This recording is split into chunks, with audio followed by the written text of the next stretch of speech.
The yogurts that are on the market now, most of them don't have specific health claims. So actually Activia makes me feel good. Industry competition in consumer healthcare is only getting worse. Well, it could lay the foundation for new products that build on that. The world of food is about to change. Welcome to the business of designer foods. These are foods designed with scientific know-how to promote better health or to reduce health risks in areas such as heart disease, diabetes, Alzheimer's, obesity, and other conditions, all of which are increasing in the developed world. We do that well, and we're going to continue doing that. We think that we have the first mover advantage in the US market. We're going to take that forward. The prize for the companies that get it right could be huge, with the designer foods market expected to exceed $250 billion by 2015. How much do people actually rely on these claims? How much do people actually look at it, and how much of it is? On April 30th, 2012, some of the brightest business school students from Cambridge and Oxford universities met to compete in a war game about the future of the designer foods marketplace.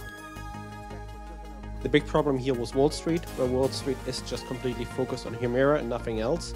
This was a battle between two worlds, the world of traditional pharmaceutical companies that need to find new growth markets, and consumer packaged goods companies wishing to move their portfolios up the value chain.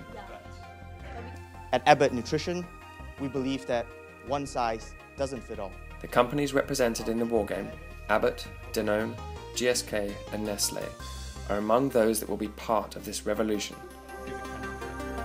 We can't be sure which industry, consumer packaged goods or pharmaceuticals, will take control of this new space. But whichever side gains the momentum, you can be sure consumers will have a fascinating ride. Please join Fuld Company for a day of discovery. Witness how these companies may express their strategies for one of the greatest business opportunities of all time. Dairy products. We are going to continue providing yogurts with probiotics.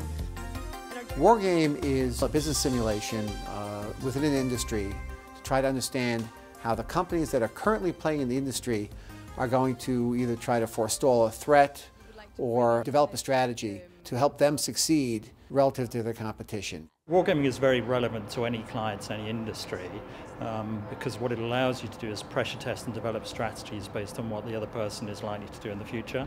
And most of the clients that we work with are in very mature industries where the chance of success or failure are often down to small things that a company will do. So a war game is a really effective way of testing things in a low-risk environment before you go live in the marketplace. The winners of this game are not necessarily the ones that will win in the marketplace. The winners of this game is the company or group or team that can articulate that strategy the best. By seeing a team effectively argue against you, you learn what you should and should not do in the months or years ahead. It's going to really hit your company hard. I do think this technique helps people step back and look at what's happening within the industry, about disruptive changes and things that might cause the industry to have a different competitive environment in the future. In any company, there's a tendency to be somewhat myopic about your business and get involved in the day-to-day running of that business in great depth. But an event like this really helps us step out of that day-to-day routine and understand the thinking of people who come from a completely different place with completely different perspectives, and that's always really valuable. Nowadays, a lot of the outcome will be looking at emerging markets. Obviously, European, UK companies need to be playing in the global market, especially emerging markets. Food companies like Nestlé, we don't think that they're going to go into probiotics because Danone has such a strong position in that, right? When we go into a new market, for instance, with our probiotic yogurts, we have been able to change the formulas to meet the local nutrition needs. Probiotics, as we all know, have been facing a lot of attacks in terms of credibility of health claims. How are you prepared to address the overdependency of the company in probiotics specifically? This is what a lawyer would call, when did you stop beating your wife? Question. It is correct that we have a strong focus on probiotic.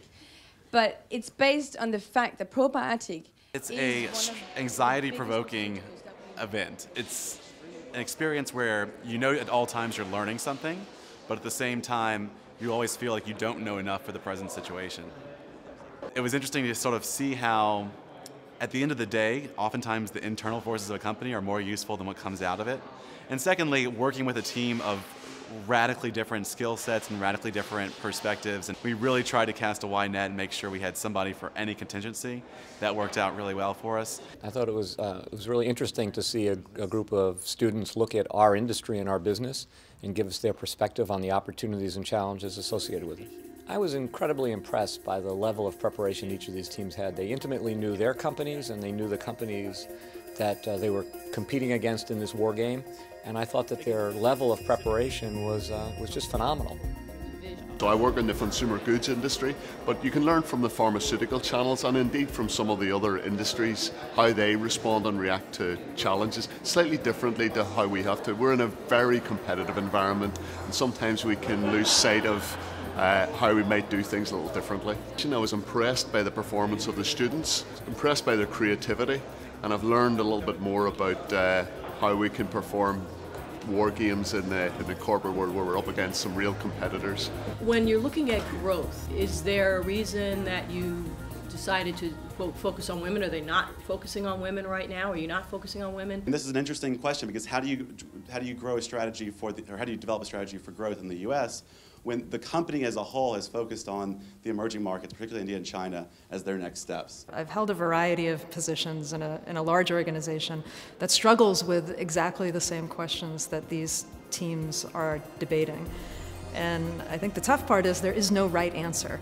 It's, can you understand the market, understand the environment, and understand your capabilities to put all of those together in a way that makes sense for your particular product line? And there's lots of different ways to do that. So I think just hearing that diversity of opinion just really enriches the whole day. We are Nestlé.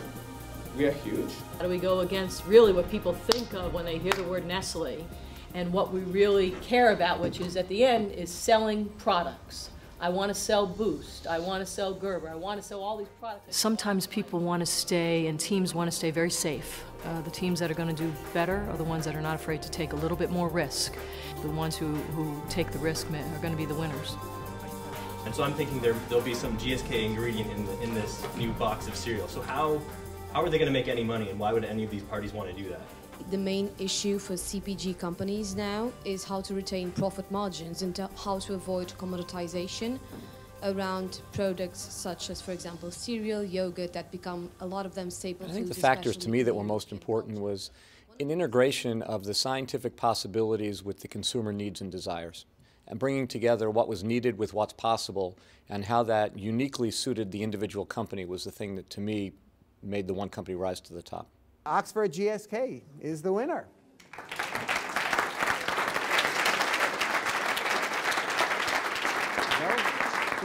Well, we tried to do as much research as we could, trying to fit it around all of our classes. The key here was just being as agile and quick on our feet as we could be.